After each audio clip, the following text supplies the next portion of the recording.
Hello everyone and welcome back to our YouTube channel. In today's video, I am going to show you how to change your email address associated with your Hostinger account.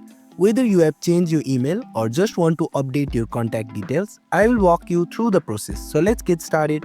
First of all, open the web browser on your mobile device and go to the Hostinger's official website. And from there, make sure that you are logged into your account. And once you have logged into your account, click on the profile icon which is located at the top right corner of the screen. From the drop-down menu, select the Account Information option. In your Account Information section, look for an option saying Email, which is generally located in the account settings. And once you have found it, click on it.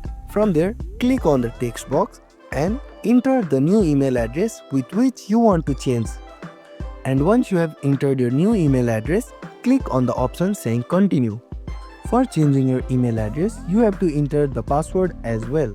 And after that, a verification code will be sent to your new email address, and once you verify it, your email address will be changed. And that's it. Now you know how you can change your email address linked into your Hostinger app. And if this video was helpful, please don't forget to like, share and subscribe to our YouTube channel.